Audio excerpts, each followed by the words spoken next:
sama kondisi ibu-ibu kita semua di lingkungan keluarga kita, ya, baik mungkin kita yang mengalami atau keluarga kita, salah satu keluarga kita, saudara kita, ataupun sesama orang sekitar kita, ya. Apa Bu temanya nih? Bayar utang. Bukan. Bagaimana kita bersedekah ketika kita masih punya hutang? Nah, itu temanya. Ini bagus banget. Jadi kita ini Bu, di majelis taklim sering kita bahas tentang ibadah mahdhah. Apa itu ibadah mahdhah? Sholat, puasa, zakat, haji. Masya Allah, itu semua kita biasa dapat ilmunya dari majelis taklim. Tapi padahal yang sering kita alami di masyarakat, di lingkungan kita, itu adalah ibadah muamalah. Apa itu muamalah? Keseharian kita sehari-hari.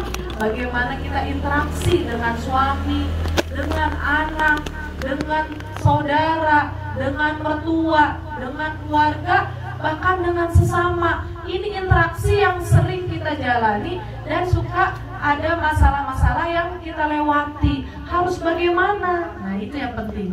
Jadi kita tidak hanya belajar di majelis taklim seputar ibadah mahdhah. Wah, saya yakin ibu udah pada melotok deh, Masya Allah. Dari wudhu, sholat, puasa, itu di majelis taklim dikulas terus ya. Tapi akhlak, nah akhlak kita kepada Allah bagaimana? Kepada Rasulullah bagaimana? Kepada suami bagaimana? Juga kepada anak, kepada mertua yang masih ada mertuanya, dan juga kepada orang tua, nah, kepada sesama. Nah, itu yang penting sekali. Ya, karena akhlak itu yang sangat ditekankan oleh Rasulullah. Sampai Rasulullah sendiri yang bilang, ya, apa kata Rasulullah SAW? Aku tidak diutus itu illa liutammima makarimal akhlak, dan tidaklah aku ini diutus kecuali untuk menyempurnakan akhlak.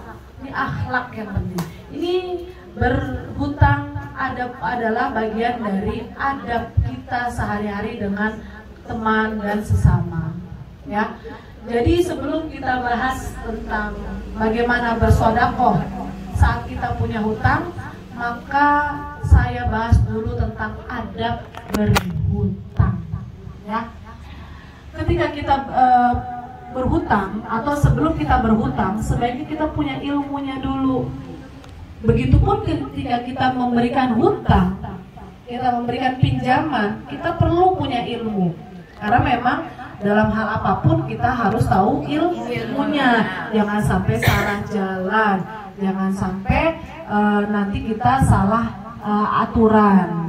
Kalau kita sudah tahu ilmunya, bagaimana kita harus ketika berhutang dan bagaimana ketika kita memberikan pinjaman, maka akan sama-sama tenang. Nah, sebenarnya kita tahu ya Bu, dalam kehidupan kita sehari-hari kita itu punya banyak kebutuhan. Kebutuhan yang kita punya, yang primer, ada sekunder, ada tersier. Ini Ibu udah pelajari di sekolah ya, pelajaran sosial. Kita harus prioritaskan, ada prioritas kebutuhan kita. Jadi ketika kita mau mengeluarkan uang atau harta kita, itu harus berdasarkan prioritas. Ada yang namanya primer, seperti sandang, pangan, apa nih, kita harus tahu semua. Kalau untuk makan, memang untuk kebutuhan yang primer itu sangat diutamakan, ya. Beda dengan kebutuhan yang sekunder, masih sampingan. Kalau masih bisa dientar-entarkan, dientar-entarin ya apa itu lebih bagus. Juga kebutuhan, apalagi yang terakhir adalah tersier. Nah, itu kebutuhan bagi yang memiliki banyak kelebihan.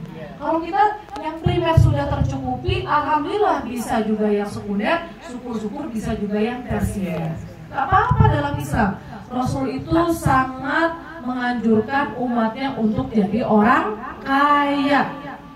Bukan cuma kaya harta, tapi juga kaya hati. Kalau kaya harta, hatinya nggak kaya, nanti jadi pelit. Nah, itu jadi masalah. Kita berharap semua di sini jadi orang kaya harta, juga kaya hati. Masalahnya sudah siap belum jadi orang kaya? Nah, kalau kita siap, Allah pun akan berikan. Jadi kita harus siapkan diri kita dulu untuk bisa jadi orang kaya. Kita siapkan hati mental kita dulu nih, harus kuat. Jadi orang kaya harus siap-siap dipinjemin uang. Harus siap-siap suka berbagi, karena harta itu hanya titipan. Jadi di situ pun ada hak orang lain. Bukan berarti orang lain seenaknya sama kita. Tetap hak kita, kita pergunakan sebaik mungkin, kita keluarkan sebaik mungkin. Ya, kembali lagi.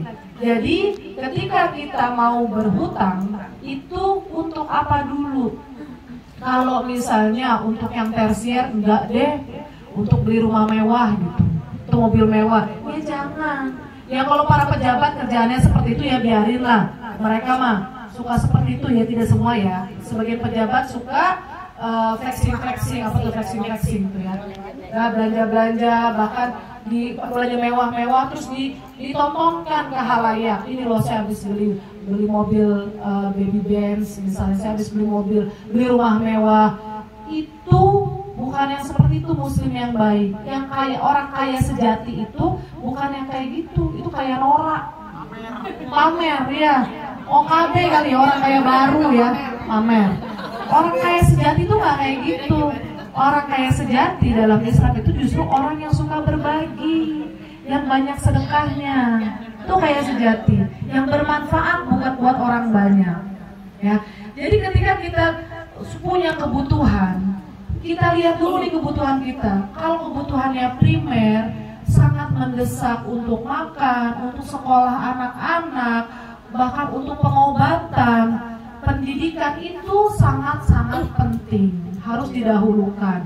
Tapi kita juga harus ukur kemampuan. Kalau kemampuan kita belum bisa nyekolahin anak ke sekolah yang mahal, misalnya sekolah lab school, SDIT, ya kita masukin ke negeri atau swasta madrasah. Sekolah itu hanya tambahan, Bu, karena ilmunya yang penting dari rumah, dari orang tua. Orang tua menjadi teladan, membiasakan anak-anak, membiasakan kebaikan di depan anak-anak. Kalaupun sekolahnya tinggi-tinggi, tapi contoh teladan di rumahnya kurang baik, nanti kembalinya anaknya pun kurang baik. Ya, anak pesantren juga. Pesantren alhamdulillah sekarang tidak semuanya mahal, banyak yang murah tapi tidak murahan. Ya, banyak pesantren bahkan yang gratis. Nah, ini contoh ya kebutuhan kita dalam pendidikan. Kalau kita mau nyekolahin anak, cucu gitu, itu harus sesuai kemampuan. Begitupun ketika kita pilih makanan, ketika kita pilih tempat tinggal. Ya, kalau kita tahu konsep kehidupan dalam Islam, kita nggak perlu repot-repot harus punya rumah, jangankan yang megah, bahkan kontrak pun boleh. Bukan suatu kehinaan ketika kita ngontrak. Memang menjadi syarat masuk surga harus punya rumah. Iya kan? Banyak loh orang masuk surga kalau dia masih ngontrak. Banyak. Ya? Padahal dia ngontrak. Jadi padahal orang susah tapi Allah jamin masuk surga. Itu ada. Contohnya banyak para sahabat yang mana mereka orang susah tapi justru mereka dapat jaminan masuk surga. Itu yang kita harapkan, kita dapat jaminan Allah masuk surga. Padahal ibu-ibu nih, khususnya semua kita ibu-ibu di sini, mudah loh masuk surga itu. Cuma 4. Ida salat fardhoha. Jadi kalau kita sholat fardu, nggak perlu sunnah tambahan. Kita menjaga sholat fardu, kita berpuasa Ramadan, tidak perlu puasa sunnah. Tapi kalau perlu lebih bagus, kalau kita kerjakan lebih bagus. Dan juga kita menjaga kemaluan kita. Dan yang keempat, taat sama suami. Kenapa taruh nomor 4? Karena paling akhir. Kenapa paling akhir? Paling gampang, paling susah. Sholat itu gampang, yang wajibnya termasuk yang sunnah. Puasa yang wajib gampang, lewat. Apalagi puasa sunnah, udah biasa Senin Kamis, kayak murid lewat itu semua. Untuk jaga kemaluan insya Allah gampang, karena di sini ibu-ibu mama muda solehah semua.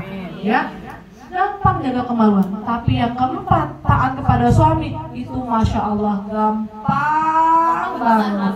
Gampang, susah gampang. Susah tapi gampang. Ya, kalau gampang susah, tapi susah gampang.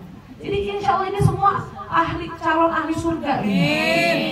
sholat alhamdulillah, puasa masya Allah, sodakohnya juga, jaga kemaluannya juga, taat sama suaminya selalu diusahakan.